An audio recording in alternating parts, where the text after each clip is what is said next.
Assalamualaikum warahmatullahi wabarakatuh. Waalaikumsalam warahmatullahi wabarakatuh.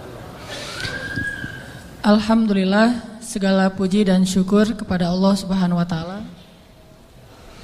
Senang sekali bisa ketemu lagi dengan teman-teman semuanya, para pemuda-pemuda kesayangan Allah Subhanahu wa taala, insyaallah. Amin. Salawat dan salam semoga terlimpahkan kepada Nabi besar Muhammad sallallahu alaihi wasallam. Allah Subhanahu wa taala berfirman, A'udzubillahi minasyaitonirrajim. Bismillahirrahmanirrahim. Wal 'asr innal insana lafi khusr illal ladzina amanu wa 'amilus shalihat wa tawassaw bil haqq wa tawassaw bis sabr. Pada dasarnya manusia itu dekat kepada kerugian, kecuali salah satunya adalah orang yang senantiasa mendengar nasihat-nasihat untuk memperbaiki dirinya. Salah satunya orang yang senantiasa mendengar nasihat-nasihat yang baik untuk menjadi lebih solih dan lebih bertakwa kepada Allah Subhanahu wa taala. Dan halaqah ilmu yang kita lakukan setiap pekan ini salah satu bentuk di antara nasihat-nasihat yang baik yang kita berbagi melalui majelis ilmu. Mudah-mudahan ini membuat kita tergolong di antara orang-orang yang qad aflahal mu'minun, orang-orang yang beruntung. Teman-teman, pada malam ini kita akan membahas seperti yang diposting di sosial media. Tadi juga disampaikan oleh MC kita, Buni. Kita membahas tema yang judulnya mungkin agak herei, agak kurang serius. Tapi insya Allah pembahasan kita pada malam ini insya Allah akan serius. Jadi saya tidak akan ketawa. Karena biasanya juga gak ketawa, teman-teman yang ketawa ya. Kita akan membahas tentang apa? Ayo bareng-bareng 1, 2, 3. Ini kayak acara kuis di TV ya. Kita membahas tentang, saya mau ngomongin judulnya agak-agak kurang chemistry ini sama saya mah. Kita membahas tentang kok gitu. Udah disampaikan tadi tentang intronya kayak gimana, bahwa kok gitu ini membahas tentang realitas hubungan kita dengan Allah. Tentang realitas hubungan kita dengan Allah. Yang kayak gimana? Ya gitu. Kita sering memuji-muji Allah dengan lisan kita, tetapi pujian kita itu enggak selaras dengan hati kita. Kita sering berzikir menyebut keagungan Allah dengan kalimat subhanallah, alhamdulillah, Allahu Akbar, Masya Allah dan seterusnya. Kita memuji Allah dengan pujian-pujian yang indah, tetapi seringkali pujian itu tidak ada di dalam hati kita. Sehingga saya suka menyebut ini dengan istilah zikir yang agak-agak gombal. Kalau kita ngegombal kepada manusia, kadang dia percaya gitu. Seorang suami ngegombal kepada istri, tulus nggak tulus dia nggak ngerti. Yang penting dia bahagia dengan kata-kata yang indah gitu. Bapak kamu titik kan gitu kan? Selalu kan bapak kamu kan ya. Standar gombal, raja gombal di TV. Bapak kamu tukang parkir ya gitu. Kok tahu? Pasti gitu tuh. Ya soalnya dia sudah memarkirkan hatiku kepadamu gitu. Cewek mungkin gak percaya kali, cuman dia senang aja dengan kata-kata kayak gitu kan. Atau mungkin ada juga yang percaya, karena dia ngelihat kita kayaknya wajahnya wajah polos, gak ada wajah tampang-tampang pembohong, apalagi playboy gitu ya. Wajahnya polos banget, ada jenggotnya gitu ya, insya Allah jujur kan. Asarus sujud, wah Masya Allah. Bisa jadi kita cuma ngegombal, tapi dia gak tahu, karena manusia itu tidak tahu isi hati. Tapi kalau Allah Subhanahu wa taala, A'udzu billahi minasyaitonir rajim. Wa asirru qawlakum aw ijharu bih innahu alimun bidzatis sudur. Kan? Gimana kita mau gombal kepada Allah? Wa asirru qawlakum, kalian sembunyikan kata-kata kalian di dalam hati maksudnya. Awi jaharu bih, atau kalian tampakkan, kita ucapkan dengan lisan. Innahu alimun bidzatis sudur. Allah Maha tahu apa yang ada di dalam hati. Jadi nggak akan berhasil ngegombalin Allah tuh, nggak akan berhasil. Kalau kita nggak jujur dengan lisan kita yang sesuai dengan hati kita, itu nggak akan terjadi keajaiban dalam hidup kita. Inilah realitas dari hubungan kita dengan Allah. Makanya Allah sering bilang ke kita seolah-olah, kok gitu? Barusan kamu bilang hasbi Allah, cukup bagi saya Allah. Tapi kok nggak cukup kalimat Allah itu menggetarkan hati? Padahal kalau orang bilang hasbi Allah, cukup bagi saya Allah, pas disebut nama Allah, udah selesai masalah dia gitu. Contoh, ada musibah. Terus temannya bilang, tenang, ntar Allah ganti dengan yang lebih baik. Kan disebutkan nama Allah, tenang, ntar Allah ganti dengan yang lebih baik. Oh ini ada doa nih, wakhluf li khairam minha, ya Allah beri saya ganti yang lebih baik. Apakah kata-kata ini cukup buat kita sehingga kita tenang?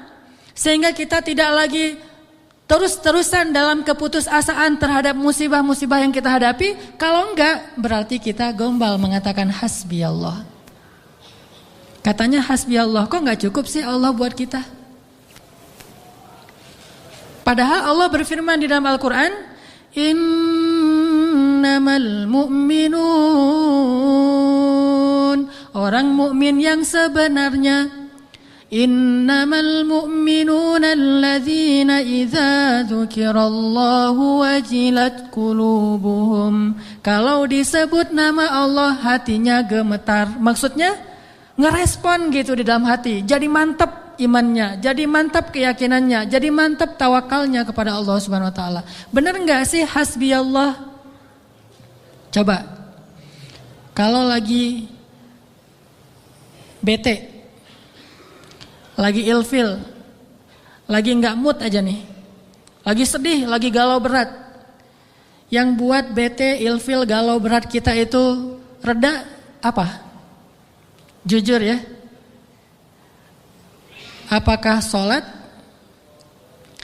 Apakah jalan-jalan? Apakah makan-makan enak? Apakah main game? Apakah dengar musik? Apakah nonton film yang baru keluar? Mana yang paling gampang buat bete kita hilang? Itu jujurnya tuh.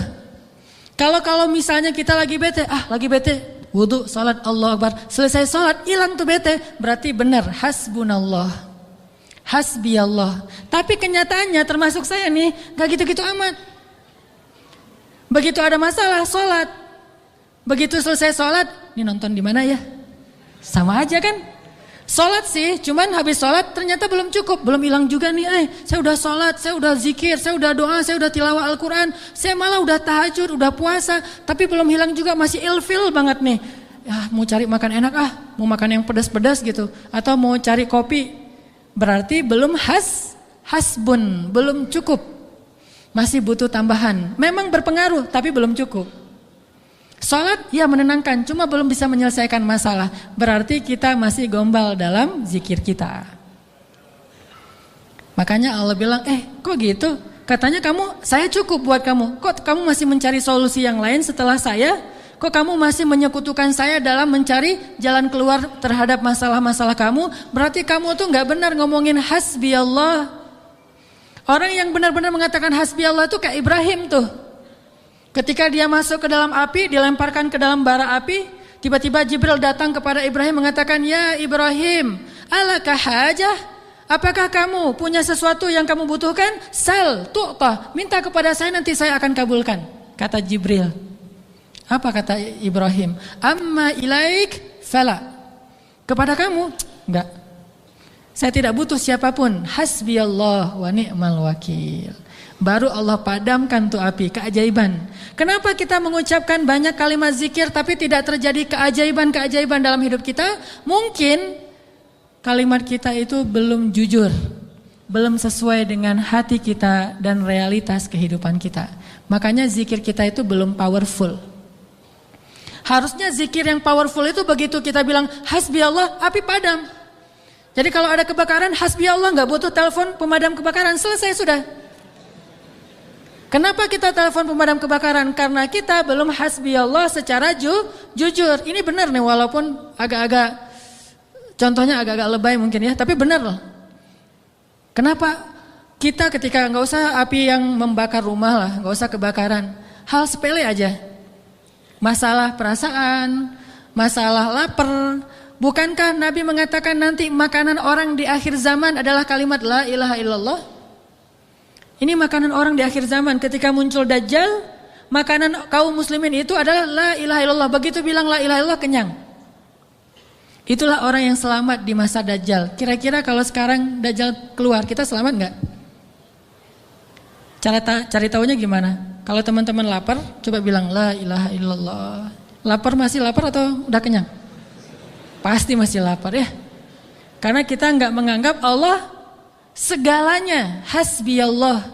Tapi nanti di akhir zaman ketika Dajjal muncul, Nabi mengatakan makanan mereka pada saat itu adalah zikir subhanallah, alhamdulillah, Allahu akbar, la ilaha illallah. Itulah makanan mereka. Begitu mereka bilang subhanallah, la haula wala quwata illa billah, langsung kenyang. Anaknya bilang pa lapar, bilang la haula wala quwata illa billah. La haula wala quwata illa billah, gimana? Udah kenyang. Ya tuh. Itu benar-benar umat akhir zaman banget tuh. Kalau kita kayaknya bukan umat akhir zaman. Umat zaman edan. Kita ucapin la ilaha illallah masih lapar, sholat masih galau, udah zikir sekian ribu masih sedih, masih sakit hati. Kenapa? Karena kalimat kita itu belum jujur. Kok gitu kalimat kamu, kata Allah kepada kita. Karena Allah tahu isi hati kita. Wa asirru qawlakum aw jaharu bi innahu alimun bidzatis sudur. Seandainya kita jujur, Allah akan tunjukkan keajaiban yang luar biasa loh dalam hidup kita. Wa aufu bi'ahdi ufi bi'ahdikum wa iyaya farhabun. Kata Allah, jujur, tunaikan janjimu kepadaku, aku pasti akan tunaikan janjiku kepadamu, dan kepadakulah kalian akan lari. Maksudnya, kepada Allah kita meminta pertolongan. Jadi kalau kita jujur sama Allah, Allah akan jujur sama kita. Kalau kita benar-benar mengatakan itu dengan yakin, Allah tidak akan mengecewakan kita sama sekali. Keajaiban itu akan terjadi dalam hidup kita. Sangat mudah urusan kita. Saya sendiri sering membuktikan ini dan sering benar. Kalau ada yang keliru itu karena saya masih belum baik imannya. Misalnya contoh sederhana mau ceramah. Ceramah yang menurut saya paling beban adalah di sini. Di depan teman-teman semuanya. Kenapa? Karena saya selalu berharap ceramah sederhana saya itu benar-benar bisa menjadi suatu kebaikan yang bisa dibawa pulang oleh teman-teman sekalian. Pengen banget tidak mengecewakan. Jadi saya bukan perform untuk menghibur, tapi perform untuk memberi sesuatu yang kita cari bersama kan? Kita cari ilmu, kita cari iman, kita pengen datang ke majelis taklim itu pengen tajdidul iman, memperbaharui iman. Maksudnya pulang dari sini tambah yakin pengennya kan gitu ya? Pulang dari sini tambah semangat beramal soleh. Pulang dari sini semakin yakin untuk bergantung kepada Allah. Itu membuat saya terbeban. Ya Allah, jangan sampai penampilan saya buat mereka kecewa. Bukan karena pengen dielu-elukan ustadznya keren atau apa, enggak. Biar mereka tidak sia-sia waktunya datang ke sini. Terus gimana caranya? Saya akan berzikir. Salah satu zikir yang selalu saya baca, Rabbi syrah li sadri wa yassir li amri wahlul 'uqdatam min lisani. Dan wahlul 'uqdatam min lisani saya ulang berkali-kali. Kenapa? Saya khawatir saya tidak menyampaikan sesuatu dengan jelas dan baik sehingga teman-teman tidak memahami. Wa yassir li amri wahlul 'uqdatam min lisani yafqahuna qauli. Dan ternyata setelah membaca ayat atau zikir ini, Allah seperti memudahkan. Muncul terus saja materinya itu yang dulu udah lama dibaca, muncul lagi. Dan itu nggak dikonsep. Teman-teman bisa nanya kepada orang-orang dekat saya, teman atau istri saya jarang konsep materi ini, malam ini mau bahas ini, terus nyusun dulu, apalagi buat slide, itu bukan saya banget lah. Modalnya tuh benar-benar saya mengonsep materi, mencari bahan, itu ketika saya di Mesir dulu. Itu masa-masa mencari bahan. Sekarang bukan masa mencari bahan, masa memahami realitas untuk menawarkan bahan ini loh. Dulu di Mesir nyari bahan, baca, dengerin terus saja selama 6 tahun. Sekarang diingat-ingat, yang mana ya? Yang ini. Oh ya, sampein. Artinya doa Rabbi syrah li sadri itu benar-benar memudahkan urusan. Termasuk kalau misalnya kita lagi ada masalah sama seseorang. Kita doa, ya Rabbi, mudahkan urusan saya. Mudah enggak? Kalau kurang mudah, berarti kita belum benar-benar jujur dalam kalimat kita kepada Allah. Jujur gimana? Kita yakin enggak sih Allah yang memudahkan urusan kita? Kalau kita yakin banget, Allah akan tunjukkan keajaiban yang luar biasa. Seperti cerita kemarin tuh. 2 orang yang saling berhutang kan? Yang satu memberi hutang dan bertanya, siapa saksinya? Kata yang berhutang, Allah saksinya, boleh enggak? Kata yang memberi hutang, oh boleh, Allah itu sebaik-baik saksi dan itu jujur, yakin gitu. Coba kalau kita lakukan itu sekarang, mungkin kita akan dikhianatin, akan dirugiin sama banyak orang. Kenapa? Karena enggak yakin banget kepada Allah SWT. Masih ada setitik ragu. Ntar kalau dia bohong gimana? Bukankah ada Allah? Ntar kalau dia lupa gimana? Bukankah ada Allah? Ntar kalau dia berubah pikiran gimana? Bukankah ada Allah? Ntar kalau dia hilang tiba-tiba nggak membayar hutang gimana? Bukankah ada Allah? Bukankah ada Allah ini jarang kita ucapkan? Kita masih ragu walaupun kita mengatakan hasbiyallah, hasbunallah. Makanya jarang ngelihat keajaiban. Padahal kalimat itu kalimat-kalimat yang mukjizat, powerful. Sebagian mungkin pernah dengar cerita Imam Hasan Al-Basri. Tahu Imam Hasan Al-Basri? Salah satu ulama generasi tabi'in, generasi kedua. Ceritanya Imam Hasan Al-Basri ini pernah bikin seorang gubernur Baghdad namanya Hajjaj. Hajjaj ini gubernur yang sangat jahat, sering membunuh orang soleh, termasuk sahabat Nabi pernah dibunuh sama dia. Imam Hasan Al-Basri pernah bikin gubernur Hajar itu tersinggung. Kapan? Ketika Imam Hasan Al-Basri diundang ke rumah gubernur Hajjaj bersama beberapa ulama yang lain, beberapa tokoh masyarakat diundang ke rumah barunya, istana gitu. Jadi Raja Hajjaj ini suka bikin istana terus pamer. Ngundang nih. Diundang orang-orang penting, minta semacam testimoni gitu, minta komentar. Jadi kalau bahasa kita mah ngeposting di sosial media terus nunggu gimana menurut kalian. Jadi yang komennya tuh macam-macam ditungguin sama dia. Nanya ke setiap orang yang tamu yang diundang, gimana menurut kamu istana saya? Rata-rata mengatakan ini bagus, istana pertama yang saya lihat yang paling indah segala macam. Bahasa-bahasa memuji lah. Dan gak jujur. Begitu giliran Hasan Al-Basri, ya Syekh Hasan, gimana menurut Syekh tentang istana saya? Syekh Hasan mengatakan, saya sama sekali tidak tertarik dengan semua ini. Sesungguhnya apa yang ada di sisi Allah lebih baik daripada apa yang ada di sisi Anda. Ini ucapan Hasan Al-Basri. Karena lagi ada acara makan siang kayak gitu, banyak orang Hajjaj menahan emosi. Dia tersinggung banget, marah sebetulnya. Akhirnya udah selesai obrol-obrolan, makan, pulang. Saat pulang, Raja Hajjaj mengutus 2 orang prajurit untuk menangkap Hasan Al-Basri di tengah jalan. Suruh bawa balik lagi ke istana. Mau dia apa? Mau dipancung. Karena dia suka mancung orang soleh. Tangkap tuh Hasan Al-Basri. Di tengah jalan didatangi pengawal raja. Kemudian dibawa lagi ke istana mau dipancung. Begitu Hasan Al-Basri berhadapan dengan Hajjaj. Hasan Al-Basri kemudian berdoa di dalam hatinya. Yang tadinya Hajjaj marah besar, pengen bunuh Hasan Al-Basri, pengen memancung Hasan Al-Basri, tiba-tiba pas ngelihat wajah Hasan Al-Basri, Hajjaj ini berubah seperti orang yang kena hipnotis. Tiba-tiba dia tersenyum, tiba-tiba dia jadi orang yang humble, hangat banget, langsung memeluk Hasan Al-Basri. Selamat datang wahai Syekh, selamat datang, duduk.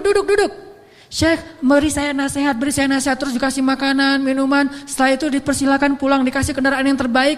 Sampai akhirnya Hasan Al-Basri keluar dari istana. Ketika di tengah jalan, pengawal-pengawalnya Hajjaj bertanya kepada Hasan Al-Basri, ya Syekh, kami tadi diutus oleh raja menangkap Anda agar Anda dipancung karena raja tersinggung dengan obrolan tadi ketika makan siang. Dan raja dalam keadaan marah besar. Tapi begitu bertemu dengan Anda, tiba-tiba dia berubah, jadi baik, jadi kasih sayang, jadi luluh, emosinya jadi reda. Apa yang Anda lakukan kepada dia? Apakah Anda punya sihir? Kata pengawal. Kata Hasan Al-Basri, saya tidak pakai sihir. Terus apa? Saya sebelum bertemu dengan Hajjaj, tadi saya berdoa. Apa doanya? Ya Rabbi, Engkaulah yang menggenggam hidupku. Kepadamulah aku berserah. Ya Rabbi, padamkanlah amarah di hati Hajjaj sehingga aku selamat sebagaimana Engkau mendinginkan api kepada Ibrahim sehingga dia selamat. Ini yang dibaca oleh Hasan Al-Basri. Ya Allah, padamkanlah amarah di hati Hajjaj sehingga aku selamat dari kezalimannya sebagaimana Engkau menyelamatkan Ibrahim dari api yang panas. Tiba-tiba Allah padamkan marahnya. Ini namanya zikir, doa powerful. Kenapa? Karena hati Hasan Al-Basri itu benar-benar bergantung kepada Allah itu 100%, gak ragu sama sekali. Gimana pun pengawalnya banyak, tidak membuat dia ragu kepada Allah. Allah lebih besar. Gimana pun kuatnya Hajjaj, tidak ragu kepada Allah. Allah maha kuat. Sehingga kalimat yang sesuai dengan hati, Allah tunjukkanlah keajaiban kepada Hasan Al-Basri. Langsung luluh, langsung berubah dari marah menjadi sayang kepada Hasan Al-Basri. Kenapa kita jarang melihat keajaiban? Karena ucapan kita itu belum selaras dengan hati kita, gak yakin-yakin amat sama Allah. Sering bilang la haula wala quwata illa billah, tapi kita masih yakin ada kekuatan lain yang mempengaruhi hidup kita. Padahal kata Nabi kepada Ibnu Abbas, kalau semua orang berkumpul dan ingin menolong kamu, mereka tidak dapat menolong kamu kecuali dengan seizin Allah. Kalau mereka semua berkumpul ingin mencelakai kamu, mereka tidak bisa mencelakai kamu kecuali dengan ketetapan Allah. Allah, Allah, Allah, di tangannya lah segala kebaikan, di tangannya lah segala kerajaan. Tabarakalladzi biyadihil mulk wa huwa ala kulli syai'in qadir. Percaya enggak kita dengan ayat itu? Jawab dengan hati kita masing-masing. Kalau kita percaya, baru terjadi keajaiban dalam hati kita. Pernah menghadapi orang marah? Pernah? Sering kan? Siapa yang marah? Istri. Tahu gimana kalau istri lagi marah? Oh, belum tahu ya. Ya udah deh, ganti contoh. Orang tua deh, orang tua. Saya lupa aja nih kalau saya di hadapan para jomblo fisabilillah. Kalau istri lagi marah, padamkan marahnya itu bukan dengan hadiah dunia dulu. Itu buat kita ragu sama Allah dan mengandalkan materi. Pas marah, tunjukin mau ke Lombok, Bali, Jogja atau Maldives. Pasti dia pilih Maldives tuh. Pas dia pilih Maldives, kita nangis. Kenapa? Dananya gak cukup. Makin marah dia tuh. Jangan nawarin materi dulu untuk meredakan marah seseorang, karena kita akan bergantung kepada materi itu. Ternyata ampuh, kalau dia marah saya kasih tuh brosur doang.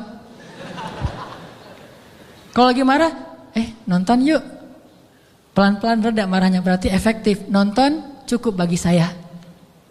Pas lagi marah, ada kafe baru loh, enak tuh makanannya, terutama tuh misalnya green tea-nya, milkshake tuh paling enak tuh se-Bandung. Reda marahnya, milkshake cukup bagi saya, kan? Bukan hasbi Allah, hasbiya milkshake. Kenapa bisa gitu? Karena ketika kita mau meredakan marah seseorang itu kita menggunakan materi. Atau menggunakan bahasa-bahasa ngegoda, ngerayu, gombal tadi. Tapi kan lama-lama agak-agak habis juga ya bahan menggombal ya. Harus buka, jadi teman-teman bisa ke Gramedia mungkin beli buku dengan judul Kumpulan Gombal-Gombal Efektif. Udah teruji, banyak yang menggunakan gombal ini dan berhasil meredakan amarah. Mungkin, tetapi itu berarti kita tidak mendapatkan yang paling luar biasa, sehingga suatu saat kita akan kewalahan sendiri. Berapa sering kita bisa memberikan materi, memberikan brosur, memberikan kafe, memberikan nonton, memberikan hiburan, entertain segala macam. Berapa sering? Coba sesekali ketika menghadapi seseorang yang marah, andalkan Allah. Pas mau ketemu orangnya, ya Rabbi, ya Rabba Ibrahim, wahai Tuhan Ibrahim, padamkanlah amarah istri saya sebagaimana engkau memadamkan api bagi Ibrahim. Terus temuin, kalau masih marah, ya Allah astagfirullahaladzim, berarti saya belum jujur nih.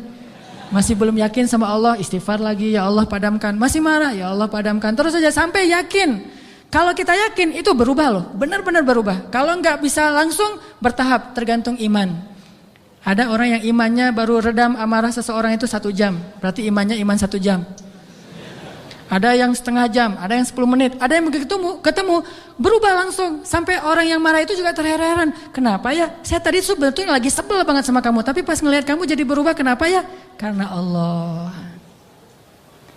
Ini mah masalah iman, bukan masalah fasihnya mengucapkan hasbi Allah. Semua kita mah yang namanya hasbi Allah pasti fasih, apalagi sadaqallah itu paling fasih tuh. Sadaqallahul azim itu fasih banget. Kenapa? Apalagi baca 1 juz pengen sadaqallah cepet-cepet kan? Itu fasih. Bismillah fasih, hasbi Allah. Insya Allah tahsin hasbi Allah wa ni'mal wakil. Malah kita kadang-kadang kalimat hasbi Allahnya tuh lebih keren daripada sahabat loh. Kalau sahabat kalimatnya cuma gini, hasbunallah wa ni'mal wakil. Kalau kita hasbunallah wa ni'mal wakil, ni'mal maula wa ni'man nasir. Coba lihat, panjangan siapa ucapannya? Panjangan kita kan? Sahabatnya cuma sedikit, Ibrahim lebih sedikit lagi, hasbi Allah, segitu doang.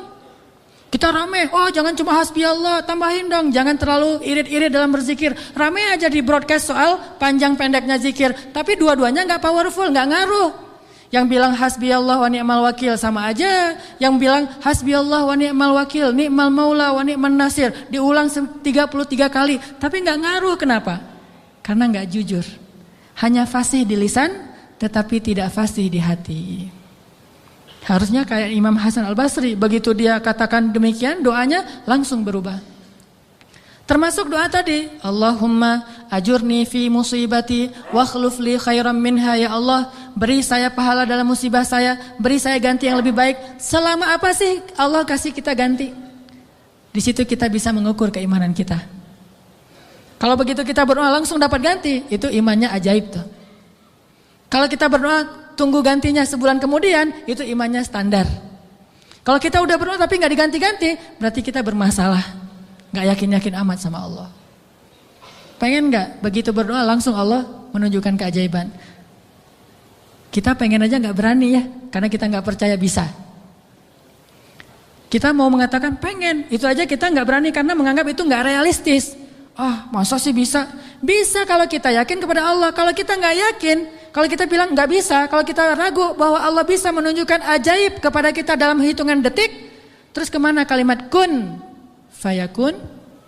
Masalahnya kita nggak yakin untuk bilang pengen, begitu doa langsung Allah kabulkan. Itu aja kita ragu. Kenapa? Kita nggak percaya itu bisa terjadi dalam hitungan simsalabin abrakadabra. Kita nggak percaya itu bisa terjadi dalam satu kalimat kun. Makanya tidak ada kun dalam hidup kita. Gimana caranya?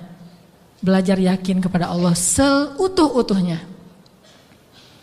Masih ingat juga dengan kisah seorang bapak datang kepada Rasulullah curhat dan minta tolong. Dia bilang, ya Rasulullah, putra saya ditawan oleh musuh dan mereka meminta tebusan 100 dinar. Kalau saya nggak ngasih uang 100 dinar, putra saya akan dipenggal, akan dibunuh ya Rasulullah. Sedangkan saya orang miskin, jangankan 100 dinar, 100 dinar itu mungkin sekarang sekitar 250 juta. Mahal, saya nggak punya uang sebesar itu ya Rasulullah, untuk makan aja susah, terus gimana ini ya Rasul? Waktu itu Rasulullah juga nggak punya apa-apa untuk diberi. Sahabat-sahabat banyak yang keluar negeri untuk berdakwah, sehingga orang-orang kaya kayak Utsman, Abdurrahman lagi nggak ada. Terus nolongnya gimana nih? Nabi kasih satu zikir. Kata Nabi, Pak, banyak-banyak mengatakan la haula wala quwata illa billah. Bapak percaya? Oh percaya ya Rasulullah. Pulang dia tuh. Coba kalau kita digituin, ya insya Allah ya Rasul. Tapi duitnya gimana Rasul? Tetap aja kan? Udah minta zikir, minta duit. Yang konkret dong Rasul kalau kasih zikir, kalau kasih solusi. Zikir itu solusi paling konkret. Justru yang lain itu nggak konkret. Yang lain itu Allah tunjukkan kepada kita karena Allah sayang kepada kita. Allah tahu iman kita lemah. Kalau seandainya Allah mau memberikan kepada kita keajaiban menurut iman, mungkin kita nggak dapat apa-apa dalam hidup. Akhirnya Allah berilah kita pertolongan, jalan keluar. Cuman butuh waktu karena iman kita juga butuh waktu. Kita taubat aja butuh waktu, ya. Untuk hijrah aja butuh waktu. Untuk taubat butuh waktu. Mau sholat aja minta tambahan waktu. Udah azan, jangan sekarang deh, ntar lagi. Gimana kita mau dapat pertolongan Allah yang sekarang? Fair gak sih kalau Allah mengatakan, oh ntar lagi ya hambaku, orang kamu juga barusan sholatnya juga bentar lagi. Allah kasih tuh. Begitu Nabi bilang, ucapkan banyak-banyak membaca la haula wala quwata illa billah. Dia yakin langsung mengatakan, oh ya insya Allah, yakin gitu. Akan terjadi keajaiban, bukan ya ada Utsman gak Rasul? Enggak. Abdurrahman bin Auf rumahnya di mana ya?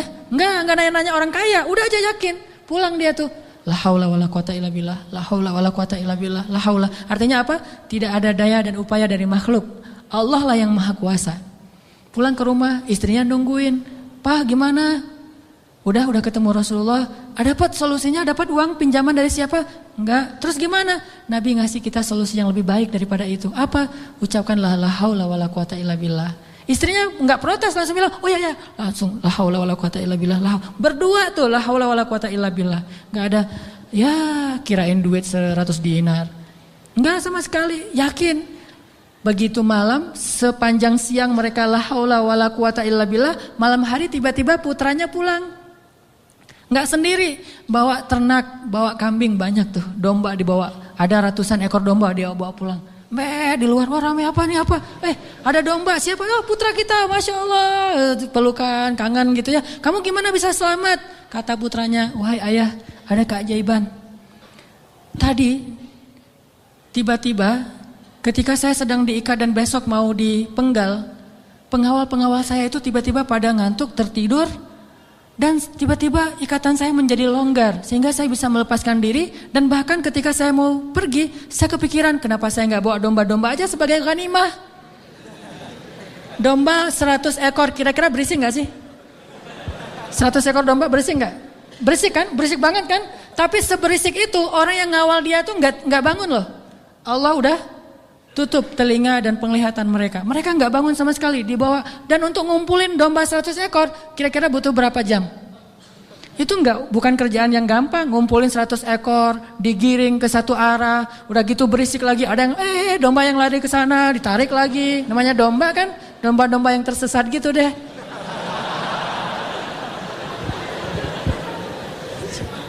Gimana coba? Tapi pengawalnya nggak bangun sama sekali sampai ke rumah. Pengawalnya mungkin belum bangun atau mungkin nggak akan bangun lagi kali. Ya, la haula wala quwata illa billah. Baru ayahnya sadar, Masya Allah, la haula wala quwata illa billah. Dan ini orang yang mengatakan ini nggak disebutkan namanya dalam riwayat. Kenapa? Saking nggak terkenalnya. Berarti orang biasa banget. Tapi orang biasa dengan keyakinan yang luar biasa, Allah akan tunjukkan keajaiban yang luar biasa. Jadi jangan bilang, itu mah Umar, itu mah Utsman, itu mah Abu Bakar. Ini nggak ada namanya malah. Cuma disebut ja'a rajulun, ada seorang laki-laki datang kepada Rasul, gitu doang. Tapi Allah tunjukkan keajaiban yang luar biasa. Kenapa? Imannya. La haula wala quwata illa billah. Sehingga anaknya datang membawa domba, jadi kaya raya. Sama juga dengan cerita Fatimah bintu Rasulillah. Pasti tahu ceritanya. Karena Fatimah capek di rumah, gak ada pembantu, Ali sering berjihad, akhirnya dia ngurus anak sendiri, anaknya laki-laki lagi, namanya anak laki-laki, bukan bandel, emang dia aktif gitu. Akhirnya Fatimah ngerasa agak berat nih kalau harus ngurus semuanya sendiri, gak punya pembantu.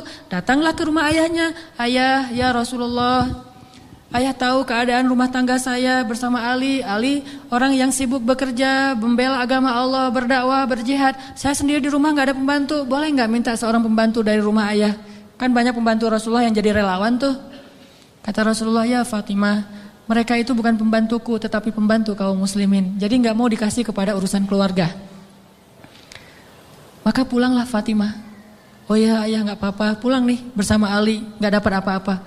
Nabi kan nggak enak hati karena Nabi sayang banget dengan putrinya ini, putri kesayangan Nabi banget di antara putri-putrinya, Fatimah Az-Zahra. Akhirnya Nabi menyusul Fatimah ke rumahnya. Assalamualaikum, waalaikumsalam, dibukain pintu.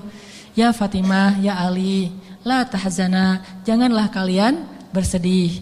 Mau aku kasih yang lebih baik daripada pembantu? Oh apa ayah? Kirain robot-robotan atau apa gitu ya. Pembantu yang dalam bentuk robot kan tinggal beli baterai aja tiap bulan.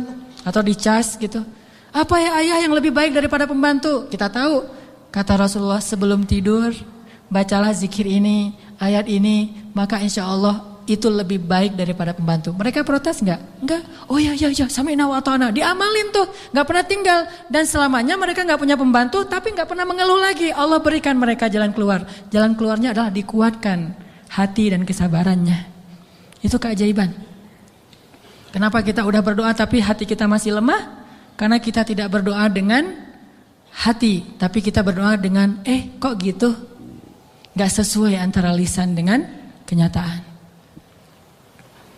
Ada lagi nih kisah yang mungkin sebagian teman-teman pernah mendengar bagaimana Rasulullah SAW pada malam perang Badar melakukan apa Nabi malam perang Badar teh? Istighosah. Pernah dengar istilah istighosah? Mungkin sebagian orang menganggap istighosah ini bid'ah. Istighosah itu salah satu di antara hal yang paling luar biasa yang dilakukan Nabi dan disebutkan di dalam surat Al-Anfal, "Idz tastaghitsuna rabbakum." Ketika kalian beristighosah kepada Tuhan kalian. Apa itu istighosah? Berdoa dengan penuh keyakinan. Malam sebelum terjadi perang Badar, semua para sahabat itu tidur. Dan luar biasanya tidurnya juga sampai mimpi lah gitu. Mimpinya apa? Mimpi basah. Ini serius. Jadi semua sahabat pada malam itu digoda oleh setan sehingga mereka mimpi basah. Dan ketika bangun dari tidur mereka harus mandi junub. Tapi tidak ada air. Akhirnya Allah turunkan hujan. Pada mandi di bawah hujan semuanya sambil bertakbir. Pada malam itu cuma 2 orang yang gak tidur. Rasulullah dan Abu Bakar As-Siddiq. Ngapain? Doa kepada Allah. Salah satu yang terekam dalam sejarah di antara doa Nabi pada malam perang Badar apa? Ya Allah, seandainya besok kami semuanya terbunuh, maka saya khawatir tidak ada lagi orang yang menyebut namamu di muka bumi. Tolonglah hamba-hambamu ini ya Allah. Terus berdoa dan mengangkat tangannya tuh gak gini. Tapi ngangkat tangannya tuh gini. 2 tangan. Nabi berdoa dengan mengangkat tangan setinggi-tingginya. Rabbi gitu. Terus berdoa kayak gitu sampai syal Nabi jatuh, ditaruh lagi oleh Abu Bakar. Jatuh dan menangis sampai basah janggutnya Rasulullah SAW yang mulia. Kemudian Abu Bakar yang sedih mengatakan, ya Rasulullah hasbuk. Cukup ya Rasulullah, Allah sudah mendengar doamu, cukup. Nabi gak cukup, terus saja berdoa. Apa yang terjadi besok? Allah utus malaikat ribuan untuk menolong Rasulullah dan para sahabat. Dan kita lihat hasil perang Badar. Bukan karena dia Rasulullah, tetapi karena imannya adalah imannya seorang Rasulullah. Kalau kita punya iman minimal dekat atau mirip dengan imannya seorang Nabi, Allah akan tunjukkan mukjizat yang mirip dengan seorang Nabi yang disebut dengan karomah. Itulah keajaiban. Jadi bukan mustahil. Kalau kita tidak pernah melihat keajaiban, itu pasti karena kita masih belum selaras antara lisan dengan hati kita. Masih ingat kalimat Nabi ditodong dengan pedang, dihunuskan pedang, lagi istirahat di bawah pohon. Nabi lagi istirahat nih. Tiba-tiba datang orang Badui, orang kafir, menghunuskan pedang di leher Nabi. Dan itu benar-benar mau membunuh Nabi. Nabi seorang diri, sahabat jauh. Terus laki-laki itu mengatakan, ya Muhammad, sekarang kamu sendiri. Kalau saya akan membunuh kamu sekarang, siapa yang bisa menolong kamu? Rasulullah dengan tenang dan mantap mengatakan Allah. Kalimat Allah itu membuat laki-laki tadi gemetar dan jatuh pedangnya. Coba, ini kalimat Allah kayak gimana? Coba kita ucapkan Allah, ada yang gemetar enggak? Allah, apaan? Nggak dengar? Ya. Biasa aja. Jadi kalau ada musuh, misalnya kita lagi marahan nih di jalan, ada orang yang marah, pengen ngancam kita, Allahu Akbar. Dia langsung gemetar gitu, langsung tunduk, langsung gak bisa berdiri. Berarti ini Allahu Akbar kita ini udah benar-benar powerful. Tapi kenyataannya kan gak pernah kan. Kita bilang Allah terus orang gemetar gara-gara kata-kata kita. Rasul bisa kayak gitu loh. Jadi kalimatnya sama yang kita ucapkan dengan yang Rasulullah ucapkan, tetapi hatinya beda. Nabi mengatakan, Allah gemetar tangannya, jatuh pedangnya, diambil oleh Nabi, dihunuskan ke leher orang itu. Nabi bertanya, sekarang kalau saya mau membunuh kamu, siapa yang nolong kamu? Kata dia, engkau wahai Muhammad, cuma engkau yang bisa menolong saya dan menyelamatkan saya. Akhirnya Nabi membiarkan dia pulang, dan dia akhirnya pulang dalam keadaan selamat dan menyebarkan agama Islam kepada kaumnya. Jadi sesi pertama ini kesimpulannya apa? Salah satu di antara sebab tidak banyak terjadi keajaiban dalam hidup kita karena iman kita belum ajaib. Insya Allah nanti habis sholat isya saya mau sharing kisah-kisah yang menurut saya lebih powerful untuk jadi pelajaran buat kita dalam berdoa, berzikir dan memohon pertolongan Allah Subhanahu wa taala insyaallah. Oke, teman-teman sekalian, tadi kita sampai kepada beberapa kisah tentang gimana menyelaraskan antara lisan dengan hati kita sehingga bisa terjadi banyak keajaiban dalam hidup kita. Ini kisah-kisah yang tadi kita dengar adalah bukti gitu. Orang kalau selaras antara lisan dan hatinya pasti terjadi keajaiban. Kalau ketika kita berdoa hati kita yakin seutuhnya kepada Allah, pasti Allah gak akan ngecewain kita. Gak mungkin. Allah itu gak mungkin mengecewakan kita. Allah sendiri kok yang berjanji, wa idza sa'alaka ibadi anni fa inni qarib ujibu da'watad da'. Itu Allah yang bilang, ujibu da'watad da'. Aku tuh dekat. Artinya berharaplah kepadaku gitu. Dan aku akan mengijabah setiap orang yang meminta kepadaku. Jadi Allah sendiri yang berjanji akan menunjukkan keajaiban, mengabulkan permintaan-permintaan yang baik dari hambanya, sehingga tidak perlu kita ragu, Allah gak mungkin ngecewain kita. Begitu kita berdoa yang selaras di hati kita, yakin kepada Allah, Allah akan tunjukkan. Itu rahasia paling gampang untuk hidup bahagia, untuk sukses, untuk dapetin apa yang baik-baik yang kita harapin. Contoh, kalau mau ngelamar seorang cewek, sebelum kita datang ke calon mertua, lobi dulu ke langit pemilik hati mertua.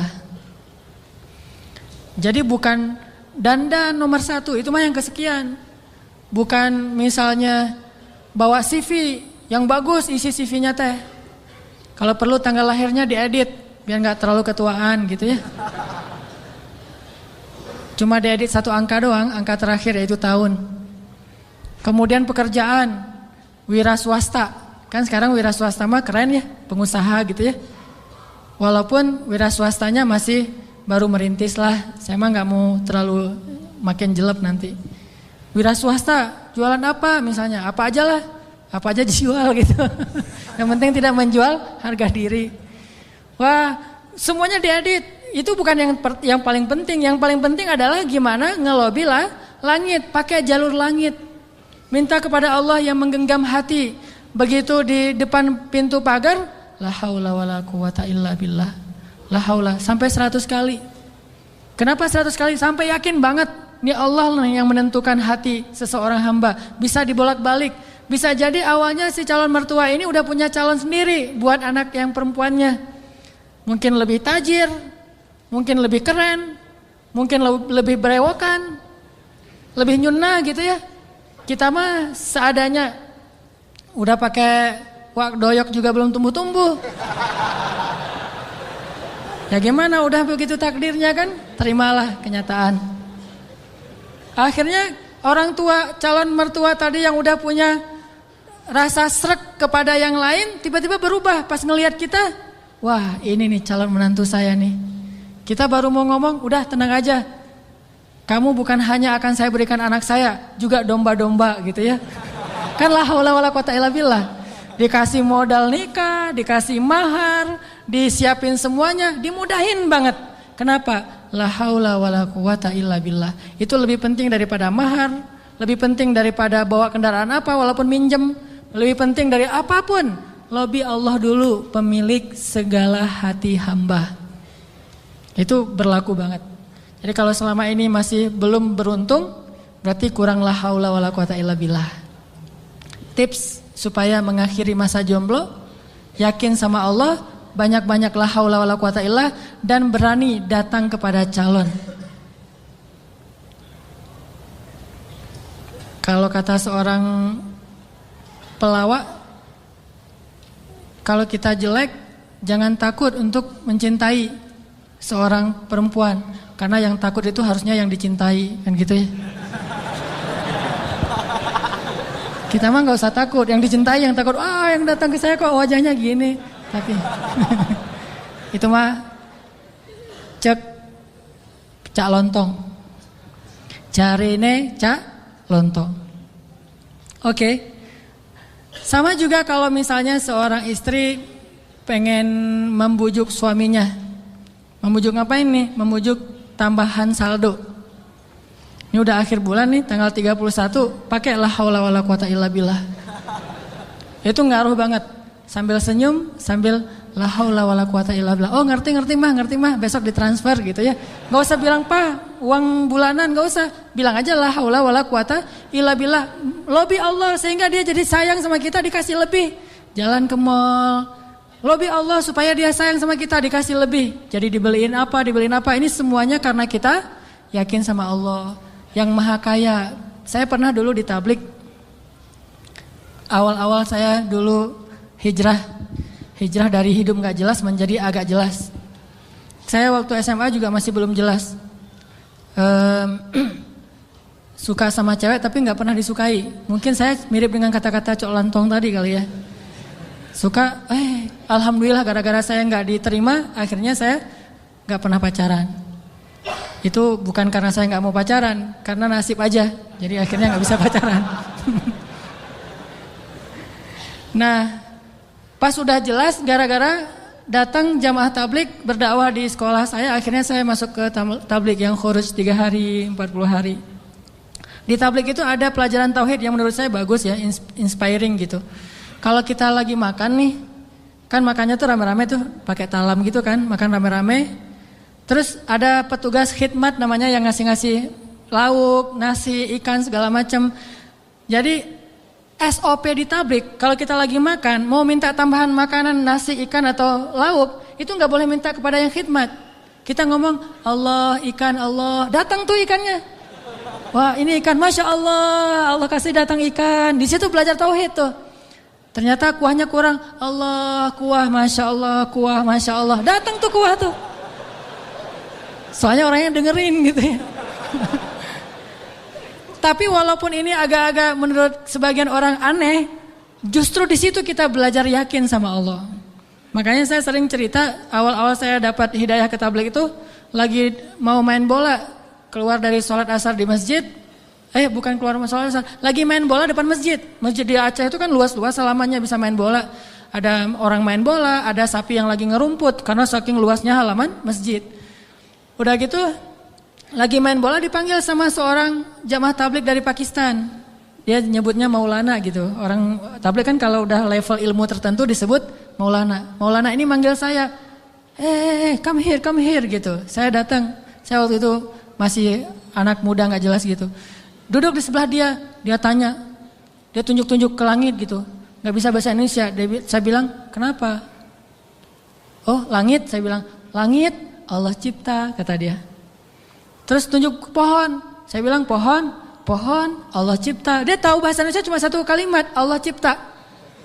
Pohon Allah cipta. Saya tunjuk anak-anak, dia nunjuk anak-anak. Oh, orang Allah cipta. Itu aja selama setengah jam. Begitu setelah setengah jam Allah cipta, tiba-tiba saya ngerasa kayak ada yang masuk ke dalam hati saya tuh sejuk banget. Saya langsung pergi wudhu, saya sholat kayak orang dihipnotis gitu. Sholat asar sendiri, udah selesai sholat asar sendiri, dia temukan dengan tabligh yang ada di situ, orang lokal, masuklah saya ke tabligh, khuruj 3 hari. Pulang ke rumah, saya dianggap orang aneh oleh orang tua saya. Wah, kamu gak boleh ke masjid lagi, kenapa? Kamu sekarang aneh. Aneh apa? Udah rajin ke masjid. Rajin ke masjid aneh dulu teh. Orang tua kan takut ke jaring aliran apa mungkin yang mau jadi pengantin, bom bunuh diri atau apalah, takut. Terus saya mulai pakai jubah waktu itu, jubah putih, sorban putih. Begitu saya lewat depan tetangga ada anak kecil lagi main, dia bilang, mak malaikat lewat gitu. Waduh, saya malaikat gitu, luar biasa. Ini artinya belajar yakin. Kalau di beberapa dakwah itu benar-benar bab la ilaha illallah ini benar-benar kurikulum paling penting dan ini yang harus kita pelajari. Kalau kita ngandelin Allah banget dalam segala urusan, la yudayya'anallah, itu intinya. Allah nggak akan ngecewain kita. Manusia bisa banget ngecewain kita, bukan karena dia jahat. Kadang dia nggak ngecewain kita karena emang dia nggak mampu untuk memuaskan dan membahagiakan kita. Bukan karena dia pengkhianat. Seorang istri, seorang suami kadang mengecewakan kita bukan karena dia nggak sayang sama kita, tapi dia nggak mampu memenuhi semua kebutuhan kita. Dia terbatas. Dan justru juga banyak orang yang sengaja ngecewain kita karena dia jahat. Tapi ada juga orang baik ngecewain karena dia nggak mampu. Tapi Allah maha baik dan maha mampu. Bukan cuma maha baik. Kalau baik doang nggak mampu, ya apa bisa kita lakuin kan? Tapi kalau baik dan mampu, nggak ada batas. La haula wala quwata illa billah. Keajaiban-keajaiban yang luar biasa terjadi dalam hidup kita kalau kita mengandalkan Allah, selaras antara lisan dengan hati kita. Saya pengen nanya ke teman-teman. Teman-teman pernah lupa? Sering ya? Lupa apa misalnya? Lupa diri. Kadang kita perlu lupa. Ngelupain mantan. Baper ya. Karena lupa ini adalah solusi. Melupakan mantan itu benar-benar solusi yang paling konkret. Karena kalau nggak bisa lupa kita nggak bisa move on. Dan kalau nggak bisa move on kita nggak bisa ketawa. Kalau nggak bisa ketawa kita nggak bahagia. Pernah lupa kan? Lupa pelajaran, lupa ayat Al-Quran. Kayaknya kalau lupa ayat Al-Quran sering nih, terutama di juz-juz di tengah, soalnya belum hafal. Jadi pasti lupa. Kalau teman-teman lupa, apa yang teman-teman lakukan? Hah? Kalau lupa gimana? Diingat-ingat. Diingat-ingat. Berapa lama butuh waktu untuk sampai ingat lagi? Kadang cepat, kadang lama ya. Ada tips dari ulama Al-Azhar. Setiap kita ujian di kampus di Al-Azhar itu selalu ulama tuh syekh, doktor, profesor masuk ke ruang-ruang kelas kita bilang gini, ya abnai, wahai anak-anakku. Ini indahnya ujian di Mesir itu gitu. Bukan cuma ujian tulis, tapi dapat nasihat lagi mau ujian. Nasihatnya jangan nyontek ya, bukan. Nasihatnya apa? Ya abnai, panggilannya lembut, wahai anak-anakku. Kalau nanti kalian mau kerjakan soal, jangan lupa bismillah. Kalau kalian lupa, Jangan lupa. Kalau kalian lupa, ucapkanlah istighfar dan salawat. Allah akan mengembalikan ingatan kalian. Karena tidaklah seseorang itu lupa kecuali karena dosa-dosa. Maka istighfarlah. Itu nasihat yang setiap tahun saya dengar kalau mau ujian. Jadi ngena banget gitu. Akhirnya saya praktekkan tuh. Wah, ini benar nih tips yang luar biasa. Lupa nih mau nulis, ini jawabannya apa ya? Ini di bukunya halaman berapa atau yang kata-kata siapa gitu? Astaghfirullahaladzim, Allahumma sholli ala Sayyidina Muhammad. Ingat. Kadang-kadang juga nggak ingat sama sekali, udah berkali-kali sholawat. Soalnya bukunya belum saya baca. Wah ini nggak ingat-ingat ini. Kan ada masa-masa iman naik dan turunnya. Kalau lagi turun buku nggak dibaca, pede banget baca judul-judul doang gitu. Baca daftar isi. Jadi cara belajar cepat tuh baca daftar isi. Nanti kurang lebih kayak gitulah dikarang-karang aja gitu. Akhirnya nilainya harus di remedial diulang. Padahal udah selawatan masih remedial. Kenapa nggak belajar? Kalau kita lupa, coba deh uji iman kita dengan istighfar dan salawat. Kalau belum ingat juga berarti iman kita masih lemah. Lupa nama si fulan, siapa ya? Aduh lupa namanya. Astaghfirullahaladzim, Allahumma sholli ala Sayyidina Muhammad. Langsung ingat, itu berarti insya Allah udah bisa ngandelin zikrullah dalam hidupnya. Kalau belum bisa, berarti banyak-banyak istighfar. Andalkanlah Allah, la yudayyi'akallah, maka Allah tidak akan mengecewakan kita. Mau teman-teman pengen kalau misalnya ngelamar seorang cewek langsung diterima tanpa syarat? Mau? Serius? Gimana caranya biar terjadi keajaiban dalam hidup kita? Pengen ini, alhamdulillah dapat. Segala kebaikan yang kita pengenin dapat gitu. Pengen punya anak, Allah kasih anak. Ya Rabbi, wahanal azmu minni, washta'ala ar-ra'su syaiba, walam akun bidu'aika Rabbi syaqiyya. Ya Allah, saya sudah tua. Rambut saya sudah beruban, tapi saya enggak pernah berputus asa dalam berdoa kepadamu. Fahabli min ladunka waliya yarithuni wa yarithu min ali Yaqub waj'alhu rabbi radiyya. Langsung Allah bilang, ya Zakaria, inna nubashshiruka bi ghulam ismuhu Yahya lam naj'al lahu min qablu samiyya. Ya Zakaria, langsung Allah kasih jawaban. Bergembiralah Zakaria, kamu akan punya anak laki-laki dan namanya saya kasih nama, bukan kamu yang cari di Google. Saya kasih nama, siapa namanya ya Allah? Yahya, dan tidak ada anak seperti dia sebelumnya. Solehnya luar biasa. Wa hananan min ladunna, anakmu itu hanan banget, kata Allah. Apa itu hanan? Lemah lembut. Wa hananan min ladunna wa zakatan, anak yang terpelihara dari dosa. Wa taqiyya, hanan at-taqi, lembut dan mudah-mudahan bertakwa, cenah gitu ya. Itu sifat Nabi ya, Nabi Yahya. Wa barram biwalidayhi, berbakti kepada kedua orang tua. Tuh, Allah langsung kasih sifat-sifatnya, bukan cuma anak terus ntar terserah orang tuanya, enggak. Allah udah beri dia sifat yang sangat mulia. Dari apa itu? Dari yakin. Belum pernah kecewa dalam berdoa. Padahal berdoanya tuh lama loh, tapi enggak pernah kecewa. Dan Allah tunjukkan betapa Allah tidak mengecewakan hamba-hambanya. Wa barram biwalidayhi wa lam yakun jabbaran 'asiyya. Dia anak yang berbakti, tidak pernah berlaku kasar dan tidak pernah berbuat dosa. Bayangin, anak enggak pernah berbuat dosa sampai akhir hayatnya. Yahya alaihissalam.